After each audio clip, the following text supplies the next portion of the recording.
everyone, this is Chris with SEO Locale.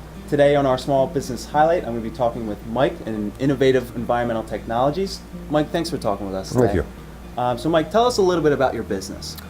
Well, business started here in Doylestown, 1998, in my basement, as a one-man concept of being able to do environmental cleanups without digging up entire sites.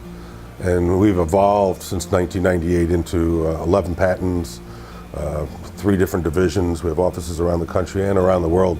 And today we're probably the largest remediation contractor for this type of work, if not in the country, in the world. Wow, that's a very interesting concept. Can you dive a little deeper into what kind of digging and stuff that you do? Well, even today, when you go past a gas station that's had a leaking tank, you'll see all the tanks excavated, all the dirt.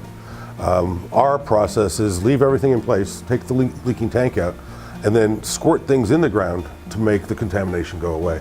So rather than having to dig all the dirt under a road, let's say, if the contamination has gone under a road or has gotten into groundwater, we can now address those types of contamination without digging up the whole site. Or if it's a dry cleaner in a strip mall, you don't want to dig up the whole strip mall. Right. So we can go in with very small pieces of equipment, drill holes, drive rods in the ground, and squirt stuff in the ground to make dry cleaning fluids disappear. Well, that's pretty cool. You're definitely a good guy in this scenario. I like to think I'm a good guy. Yeah. So what kind of stuff do you do within the community? We do a lot as far as really supporting the local police department. We do contribute a lot to a lot of their activities. We're one of the primary funding companies for what they do. Shop with a Cop every year. So that I think last year was the first year, and they did about 100 kids. And I think this year they did over 150, 200 kids. Wow. So we do that. We also participate in a lot of the environmental roundtables, both in New Jersey, Pennsylvania, around the country. Awesome, awesome. And do you have any big plans for 2019? Well, you know, when you get to be my age, you start to think about what are you going to do as your swan song.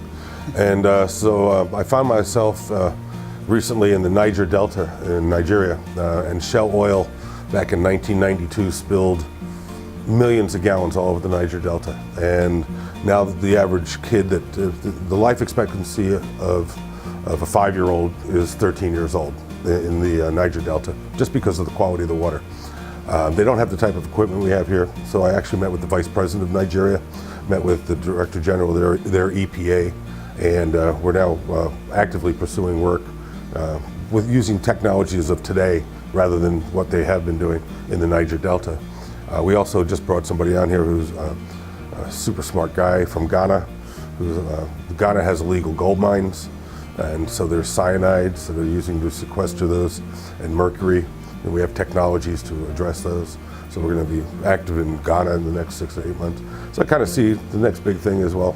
I've been doing this for 30 years, and before I leave, I'd like to do something good for the world rather than cleaning up dry cleaners in Newark, New Jersey that nobody really cares about sometimes. That's a great swan song.